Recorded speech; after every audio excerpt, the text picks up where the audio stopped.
Eran las 3 de la madrugada cuando vi la imagen de la Virgen María brillando sobre mi cómoda. La misma imagen que había tirado a la basura de la iglesia con tanto desprecio apenas 2 días antes. Mi corazón se aceleró, mis manos temblaron, y por primera vez en 20 años de ministerio, no supe qué decir. ¿Cómo había vuelto? ¿Cómo estaba allí limpia, intacta, como si nunca hubiera salido de ese lugar? Me llamo Pablo, tenía 52 años en ese entonces, y durante casi 2 décadas serví como pastor de una iglesia evangélica en las afueras del interior de São Paulo. Toda mi vida estuvo dedicada a la palabra, a la predicación, a la lucha contra todo lo que consideraba idolatría. Y en ese momento, ante aquella imagen inexplicablemente de vuelta a mi habitación, comencé a cuestionar todo lo que había predicado. Déjenme contar cómo empezó todo. Mi infancia se construyó sobre pilares rígidos de fe. Mi padre, también pastor, me crió con puños firmes y sermones aún más duros. Crecí aprendiendo que los santos eran invenciones, que María fue solo un instrumento usado por Dios, nada más.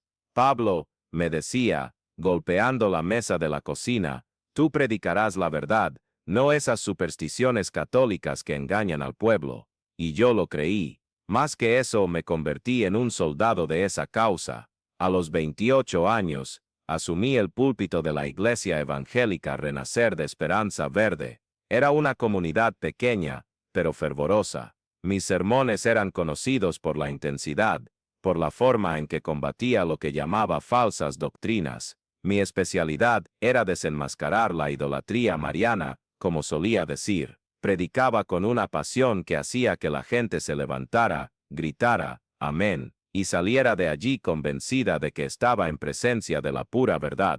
Durante años, esa fue mi rutina. Casado con Elena, una mujer dulce que nunca cuestionaba mis prédicas, teníamos 2 hijos, Miguel, que hoy tiene 25 años, y Sara de 22. Ellos crecieron escuchando mis sermones, participando de los cultos, viviendo en una atmósfera donde cualquier devoción que no fuera dirigida exclusivamente a Jesucristo era vista como pecado. Recuerdo claramente el día que cambió todo. Era un martes de marzo, uno de esos días grises típicos del interior paulista, cuando decidí hacer una visita pastoral a doña Concepción, una señora de 83 años que frecuentaba nuestra iglesia hacía más de 15 años.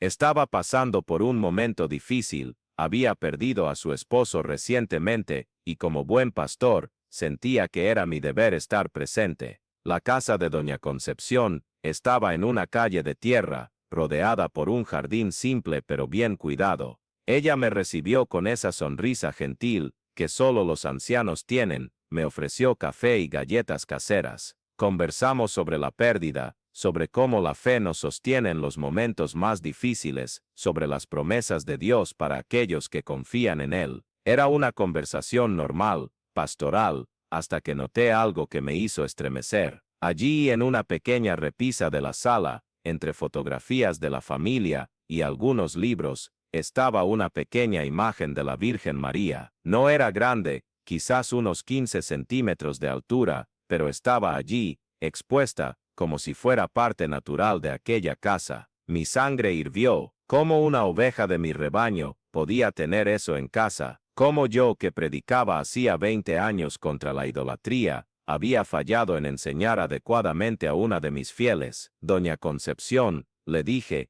intentando mantener la voz calma, ¿qué es eso allí? Señalé la imagen. Ella siguió mi mirada y sonrió con una sencillez que me desconcertó. Ah, Pastor Pablo, es la Virgen María. Era de mi madre que era de mi abuela, está en la familia desde hace décadas. Sé que usted enseña diferente, pero ella me da una paz tan grande. Su voz se quebró un poco, principalmente ahora, después de perder a mi Joaquín. Cuando la miro, siento que hay una madre allí, ¿entiende? Una madre que conoce el dolor de perder un hijo. Debía haber tenido compasión, debía haber entendido que esa mujer estaba de luto, buscando consuelo donde podía encontrarlo, pero no. La doctrina habló más alto que el amor, la rigidez habló más alto que la comprensión. Doña Concepción, le dije, levantándome y caminando hasta la repisa, esto es idolatría. Usted lo sabe. Tomé la imagen con ambas manos. Era más pesada de lo que imaginé, hecha de algún material que parecía cerámica, con delicados detalles pintados a mano. Por un momento, una sensación extraña me invadió, como si aquella pequeña figura emanara algo diferente, pero aparté el pensamiento inmediatamente. Pastor, por favor. Doña Concepción se levantó, con lágrimas en los ojos. Ella no hace daño a nadie, es solo un consuelo para una anciana. No existe solo cuando se trata de la palabra de Dios, respondí con la dureza que había aprendido de mi padre. María fue un instrumento, nada más. Orar a ella, venerarla, eso es pecado, y no puedo permitir que una oveja de mi rebaño continúe en ese error. Me llevé la imagen conmigo. Doña Concepción lloró, imploró, pero yo estaba convencido de que estaba haciendo lo correcto. La llevé directo al basural detrás de la iglesia, y la tiré sin ceremonia entre restos de comida y papeles viejos. Que sirva de ejemplo, murmuré para mí mismo, limpiándome las manos en el pantalón. Esa noche, dormí con la conciencia tranquila del deber cumplido. Elena me preguntó sobre la visita, y le conté orgulloso cómo había librado a Doña Concepción de la idolatría. Ella solo asintió con la cabeza, como siempre hacía, pero noté algo diferente en sus ojos, una tristeza que no pude comprender en ese entonces. Era alrededor de las 2 de la mañana cuando todo comenzó. Me desperté con un ruido metálico proveniente de la cocina. Pensé que sería el viento moviendo alguna olla, o quizás un gato que hubiera entrado por la ventana, pero al levantarme para verificar, sentí algo en el aire que me hizo dudar, un perfume, suave, delicado como a jazmín. Era extraño porque Elena no usaba perfume, y ese olor no venía de ningún lugar específico, parecía flotar por el pasillo. Caminé descalzo por el suelo frío de la casa, siguiendo ese aroma inexplicable. Parecía provenir de la dirección del baño. A cada paso, una sensación extraña crecía en mí, como si algo estuviera cambiando en el aire a mi alrededor. No era miedo, exactamente, sino una inquietud profunda, como si estuviera a punto de descubrir algo que lo cambiaría todo. Cuando llegué cerca del baño, una corriente de aire frío recorrió mi espalda. No era el frío de la madrugada paulista, era algo diferente, algo que venía del interior de la casa, de las paredes, del propio aire. Y entonces, sin previo aviso, la bombilla del pasillo se fundió. El ruido del vidrio rompiéndose resonó por la casa silenciosa, y me sumergí en una oscuridad profunda. Fue en esa oscuridad que lo sentí por primera vez. Una presencia. No era algo que pudiera ver o tocar, pero estaba allí, tan real como el suelo bajo mis pies. Era una energía densa, femenina, y sorprendentemente acogedora. No tenía nada de amenazante, a pesar del miedo que crecía en mí. No me conoces. Un susurro resonó detrás de mí, pero conozco tu dolor. Me di la vuelta sobresaltado, con el corazón latiendo con fuerza, pero no había nadie. La voz era suave, maternal, cargada de una tristeza antigua, que de alguna manera resonaba dentro de mí. Intenté racionalizarlo. Era el cansancio, el estrés, quizás algo que había comido en la cena, pero en el fondo, sabía que aquello era real. Regresé al dormitorio, pero ya no pude dormir. Elena seguía durmiendo plácidamente a mi lado, ajena a todo lo que había sucedido. Me quedé acostado, mirando al techo, intentando comprender lo que había experimentado. La voz aún resonaba en mi mente. Conozco tu dolor. ¿Qué dolor? Yo era un hombre de Dios, un pastor exitoso, tenía una familia, una congregación que me respetaba. ¿Qué dolor podría conocer ella? En los días siguientes, las manifestaciones se intensificaron. Sonidos de oración en un idioma que no reconocía resonaban por la casa durante la madrugada. No era latín, ni hebreo ni griego, idiomas que conocía de los estudios bíblicos. Era algo más antiguo, más profundo, como si viniera de un lugar más allá de las palabras humanas. El agua del grifo de la cocina comenzó a fluir sola siempre a las 3 de la mañana. Me despertaba, iba a verificar, cerraba el grifo, pero a la mañana siguiente encontraba el fregadero lleno de nuevo. Elena comenzó a notar que algo estaba diferente en mí, pero yo no sabía cómo explicarlo. ¿Cómo un pastor podría admitir que estaba experimentando fenómenos que no podía comprender o controlar? Los retratos de nuestra familia, que siempre habían estado firmes en la pared de la sala, comenzaron a caer sin razón aparente. No había viento, no había temblores, pero por la mañana los encontraba en el suelo, los cristales intactos, como si hubieran sido cuidadosamente colocados allí. Era como si la propia casa estuviera intentando decirme algo, y entonces, en la mañana del jueves, encontré la imagen. Estaba allí, sobre mi cómoda, en el mismo lugar donde siempre dejaba mi Biblia para los estudios matutinos, la misma imagen que había tirado a la basura 3 días antes, limpia, intacta, como si nunca hubiera salido de allí. Se me heló la sangre. ¿Cómo era posible? Nadie tenía acceso al contenedor de la iglesia, que se encontraba en una zona cerrada. Nadie sabía que yo había llevado la imagen de Doña Concepción. Incluso si lo supieran, ¿cómo podía estar allí, en ese estado? La tomé con manos temblorosas. Era exactamente la misma, hasta los pequeños detalles pintados a mano, que había notado en la casa de Doña Concepción, pero había algo diferente en ella ahora, una especie de brillo sutil, casi imperceptible, como si emanara una luz propia. En ese momento, tomado por una mezcla de rabia y desesperación, decidí orar, pero no fue una oración humilde o pidiendo entendimiento, fue una oración de guerra, como había aprendido. Clamé por la sangre de Jesús, exigí que cualquier presencia maligna se alejara de mi casa, grité contra lo que creía que era una manifestación diabólica, pero cada vez que gritaba, algo extraño sucedía dentro de mí. Era como si cada palabra de reprensión resonara de vuelta, no viniendo de afuera, sino del interior de mi propio corazón, y cuanto más gritaba, más una profunda tristeza crecía en mi pecho. Y amigos, si están siguiendo este relato, y pueden sentir la intensidad de lo que estoy compartiendo, los invito a suscribirse al canal ahora mismo. Activen la campanita, porque hay muchas otras historias como esta que pueden tocar su corazón, y quizás hasta transformar su vida, así como esta transformó la mía. No querrán perderse los próximos testimonios que tenemos preparados. Fue esa noche que comenzaron los sueños. ¿Y qué sueños? No eran como los sueños normales, fragmentados y confusos, eran vívidos, coloridos, más reales que la propia realidad. Soñé con una joven de ojos oscuros y serenos, envuelta en un manto azul que parecía hecho de cielo. Ella no hablaba, solo me observaba con una expresión que mezclaba compasión y tristeza. En el primer sueño,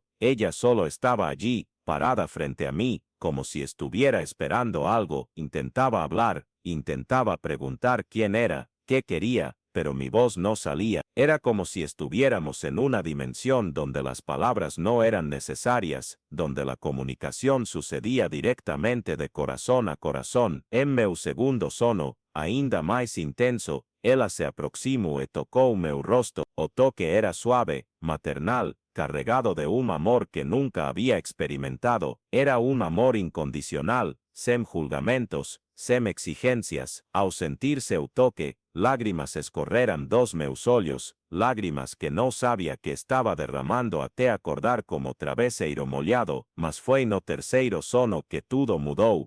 A joven do manto azul se aproximou e com uma infinita ternura, tocou meu peito, bem sobre o coração. No instante en que o fez, uma torrente de memorias e emoções que había enterrado por décadas explodiu dentro de mim. Vi-me aos 17 anos, ainda adolescente, apaixonado por uma garota da cidade vizinha chamada Carmen. Éramos jovens, ingênuos, e nosso amor resultou em uma gravidez que abalou toda a estrutura de nossa comunidade religiosa. Meu pai, furioso, exigiu que eu assumisse a responsabilidade, mas a família dela tinha outros planos. Eles a enviaram para longe, para uma tia em outro estado, e eu nunca mais a vi. Nunca soube se o bebê nasceu, se era menino ou menina, se estava bem. Durante anos, tentei não pensar nisso, convencendo-me de que havia sido o melhor para todos. Casei-me com Helena anos depois, tive meus filhos,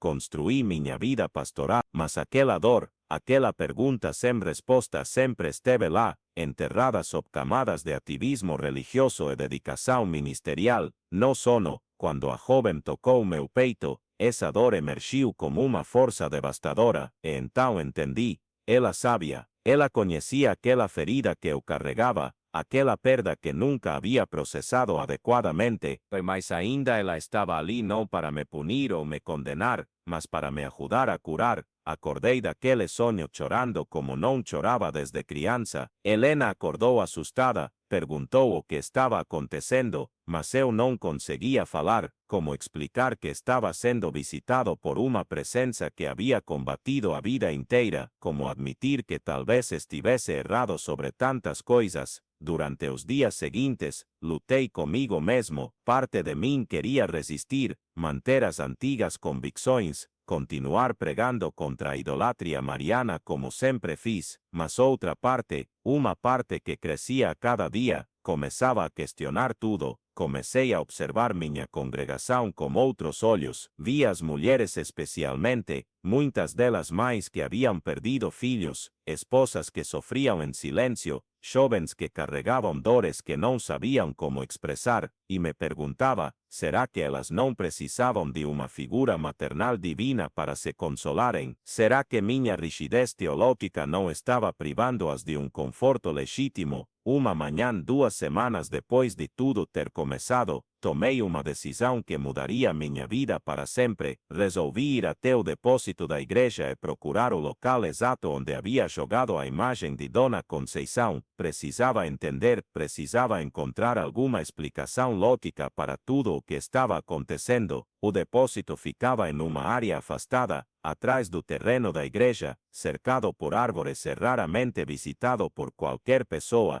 Quando cheguei lá, o que vi me deixou sem palavras. No local exato onde eu havia jogado a imagem, havia um pequeno círculo de flores brancas, lírios, rosas, crisântemos, todas frescas como se tivessem sido colocadas ali na noite anterior. No centro do círculo, havia uma pequena depressão na terra, como se algo tivesse estado ali e depois sido removido. Ajoelhei-me e toquei o solo. Estava quente, apesar da manhã fria, e emanava o mesmo perfume de jasmim que havia sentido naquela primeira noite. Foi ali, naquele lugar improvável, entre restos e detritos, que tive minha grande revelação. Comecei a compreender que talvez aquelas manifestações não fossem uma punição ou um ataque, mas um convite para expandir minha compreensão, para abraçar uma dimensão da fé que havia rejeitado por medo e ignorância. Permaneci ali por horas, orando, chorando, conversando com aquela presença que agora eu sabia que estava comigo, e pela primeira vez, não era uma oração de guerra ou de exigência, era uma oração de humildade, de abertura, de pedido de perdão. Se você está realmente aqui, sussurrei para o vento, me ajude a entender, me ajude a ser melhor do que tenho sido. Não houve resposta audível, mas uma paz desceu sobre mim como nunca havia experimentado. Era como se décadas de tensão e rigidez estivessem se dissolvendo, deixando espaço para algo novo crescer. Quando voltei para casa, Helena notou imediatamente a mudança. Pablo, ela disse, tocando meu rosto, você parece diferente, mais leve, e ela estava certa. Eu me sentia como se um peso enorme tivesse sido retirado dos meus ombros. Naquela noite, as manifestações cessaram, não houve mais sons estranhos, a água parou de fluir sozinha, os retratos permaneceram firmes na parede, mas o silêncio que se instalou não era um silêncio vazio, era um silêncio cheio de paz, de aceitação, de um novo entendimento. A imagem permaneceu na minha cômoda, não a removi, não a combati mais. Passei a vê-la como um lembrete constante de que há mistérios na fé que vão além da nossa compreensão limitada, e que o amor divino pode se manifestar de formas que nossa teologia nem sempre consegue explicar. O impacto dessa experiência na minha vida pastoral foi imenso. Não abandonei minha fé em Jesus Cristo, que continua sendo o centro da minha vida espiritual, mas comecei a pregar com uma suavidade que eu não tinha antes, com uma compreensão de que Deus é maior do que nossas definições e que seu amor pode usar qualquer canal para alcançar corações feridos. voltei à casa de Dona Conceição uma semana depois. Ela me recebeu com a mesma gentileza de sempre, sem rancor ou amargura pelo que eu havia feito. Sentamos na mesma sala onde tudo começou, e eu pedi perdão, não apenas por ter levado sua imagem, mas por não ter compreendido sua dor, por ter sido duro quando deveria ter sido compassivo. Pastor Pablo, dijo ella, con lágrimas en los ojos, usted no necesita disculparse. Entiendo que hizo lo que creía correcto, y quizás tenía que suceder así para que usted aprendiera algo nuevo. Me ofrecía comprarle una nueva imagen, pero ella sonrió y dijo que no era necesario. Ella volvió a mí también, susurró, señalando la repisa donde ahora había una imagen idéntica a la que yo había llevado. Apareció aquí a la mañana siguiente del día en que usted se la llevó. Yo sabía que volvería. Salí de la casa de Doña Concepción transformado, no solo por la experiencia sobrenatural que había vivido, sino por la comprensión de que la fe verdadera no reside en la rigidez de las doctrinas, sino en la capacidad de amar y acoger a las personas donde están, con sus dolores, sus necesidades, sus maneras particulares de buscar lo divino. Mis sermones cambiaron drásticamente.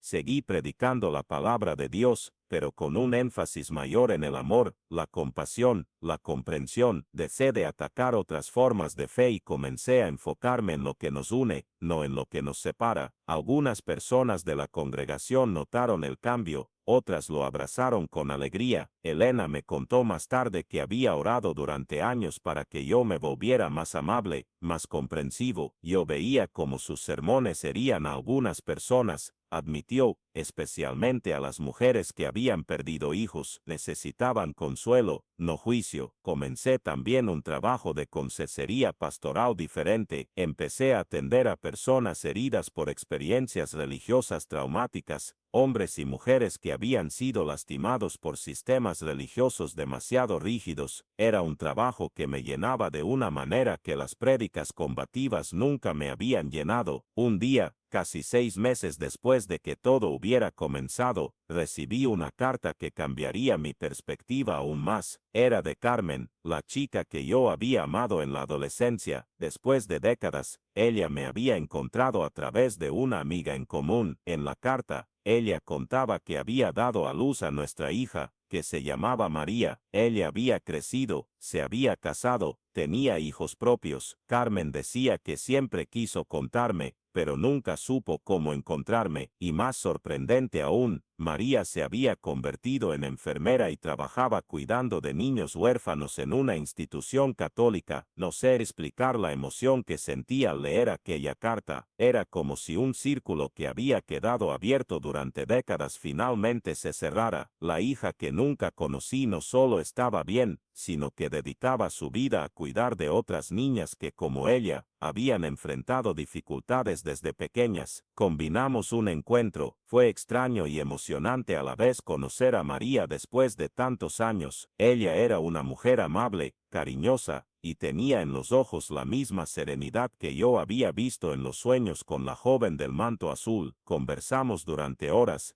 Ella me contó sobre su vida, su trabajo, sus sueños. Papá, dijo ella en una de nuestras conversaciones, yo crecí en una familia católica, pero siempre supe que había algo especial en mi origen. Mi madre adoptiva me enseñó a orar a Nuestra Señora, y yo siempre sentí que ella me protegía de una manera especial. Es como si ella supiera de un dolor que yo cargaba sin entender completamente. En aquel momento, muchas piezas encajaron: la presencia maternal que yo había sentido, los sueños con la joven Serena, la propia forma en que todo se había desarrollado. Era como si hubiera una conexión profunda entre mi experiencia sobrenatural y el reencuentro con mi hija. Hoy, 5 años después de aquella primera noche en que desperté con el aroma a jazmín, soy un hombre completamente diferente. Sigo pastoreando, pero mi ministerio está enfocado en la reconciliación, la sanación, la acogida. Desarrollo trabajos en conjunto con otras denominaciones, incluyendo las católicas, siempre buscando puntos de unión, no de división. La imagen de la Virgen María continúa en mi cómoda. No oro a ella, pero la veo como un símbolo de amor maternal, de acogida, de compasión, y cuando la gente me pregunta sobre mi cambio de postura, yo siempre respondo de la misma manera: yo no fui visitado por un espíritu de venganza o condenación, fui visitado por una madre, y ninguna madre verdadera le da la espalda a su hijo cuando éste la ofende. Ella solo espera, con paciencia infinita, que él aprenda a amar. Mi relación con María, mi hija, creció y se fortaleció. Ella me visita regularmente, y yo la acompaño en algunos de sus trabajos con niños necesitados. Es emocionante ver cómo ella dedica su vida a cuidar de otros, como si estuviera cumpliendo una misión que viene del fondo de su corazón. Elena dice que nuestro matrimonio nunca estuvo tan fuerte. Te convertiste en el hombre que siempre supe que podías ser, me dijo recientemente, más amable, más comprensivo, más cercano a nosotros. Y ella tiene razón, la experiencia no solo cambió mi teología, cambió mi corazón. Mis hijos, Miguel y Sara, también notaron la diferencia. Ellas me dijeron que se sienten más a gusto para conversar conmigo ahora, que ya no tienen miedo de decepcionarme con dudas o preguntas. Nuestras cenas familiares se convirtieron en momentos de diálogo abierto, no de prédica. Recientemente, doña Concepción falleció plácidamente, a los 86 años. En el velorio, mucha gente comentó sobre cómo ella siempre fue una mujer de fe profunda, que encontraba consuelo en la oración, y nunca perdió la esperanza, incluso en los momentos más difíciles. Su imagen de la Virgen María estaba allí, en el ataúd, junto a ella. Durante el funeral, me aseguré de hablar sobre cómo doña Concepción me enseñó una valiosa lección sobre fe y compasión. Conté cómo ella me mostró que el amor divino puede manifestarse de formas que nuestra comprensión limitada no siempre puede abarcar, y cómo su sencillez y humildad me ayudaron a convertirme en un mejor pastor. Hoy, al mirar atrás, veo cuán necesaria fue esa experiencia para mi crecimiento espiritual y humano.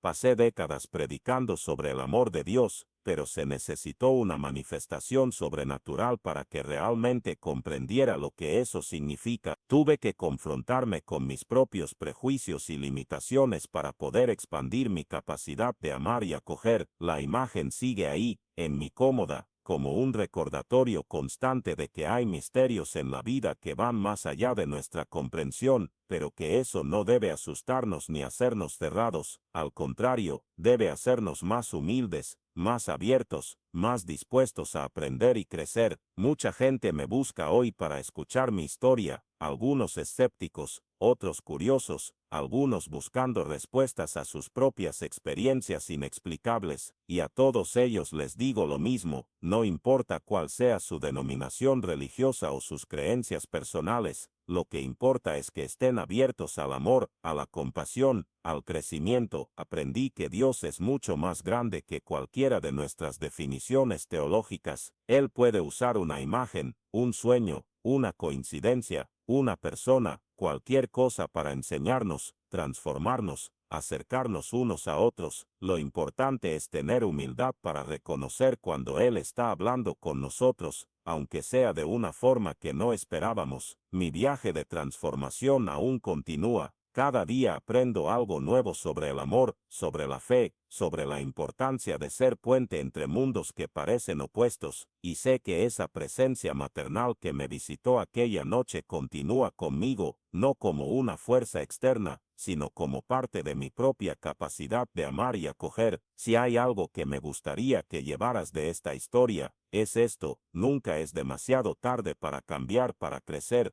para convertirse en una mejor versión de sí mismo. A veces, Dios necesita sacudirnos un poco para que despertemos a verdades que estaban justo delante de nuestros ojos, y cuando eso sucede, lo único que debemos hacer es tener el coraje de abrazar el cambio y permitir que nos transforme completamente. Que esta experiencia que compartí con ustedes pueda de alguna manera tocar sus corazones y quizás abrir nuevas posibilidades de amor y comprensión en sus propias vidas, porque al final de cuentas, eso es lo que realmente importa: nuestra capacidad de amar, de perdonar, de acoger y de crecer siempre.